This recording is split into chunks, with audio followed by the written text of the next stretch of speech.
Hey, ever wondered what a graphics card actually does in your PC?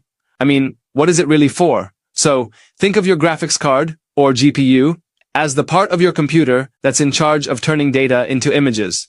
It takes the stuff your CPU sends it, like instructions from a game or video editing software, and turns it into what you see on your screen.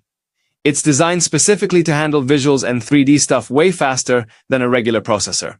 The main parts of a graphics card include the GPU chip itself, VRAM, which is like memory just for graphics, a heatsink and fans to keep it cool, video output ports, power connectors, and the circuit board that ties it all together.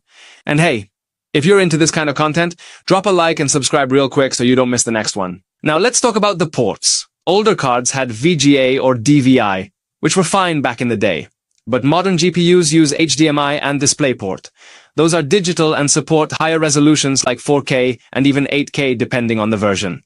Some newer ones also tried using USB-C with Virtual Link, especially for VR, but that didn't really catch on. You've probably heard stuff like 128-bit or 256-bit GPU. This refers to the memory bus width. Basically, it's how much data the GPU can move at once between itself and the VRAM.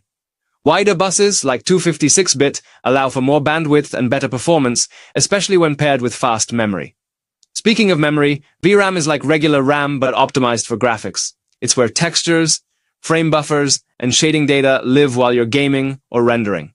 You've got different generations like GDDR5, GDDR6, and even HBM, which is super fast, and stacked vertically for high-end cards. The connection to your motherboard is usually PCIe X16. That's the long slot on your motherboard. Older systems used AGP, but that's long gone.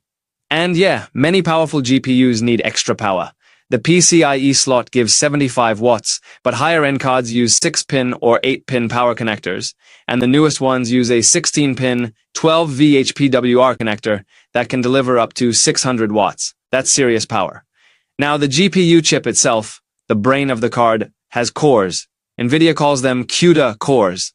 AMD has a similar idea with stream processors. The more cores, the more stuff the GPU can do at the same time. That's what gives you smooth frames in games or quick render times.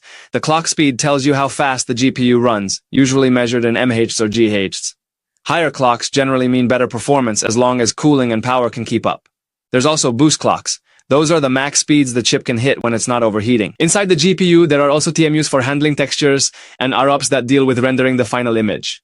Cache memory helps keep things running fast, and modern manufacturing processes like 7nm or 5nm make GPUs more efficient and cooler. The TDP, or thermal design power, tells you how much heat the GPU generates, and helps you pick the right power supply and cooling system. Some GPUs now have extra hardware for ray tracing or AI tasks, like NVIDIA's Tensor cores. And while we used to run 2 GPUs with SLI or Crossfire, that's pretty much dead these days. One strong GPU is all you need. So, yeah, that's a full breakdown of how graphics cards work and what all those specs mean. Hope this helps you choose the right one or just understand your rig better. If you learned something today, hit that like button and don't forget to subscribe. Thanks for watching, and I'll see you in the next one.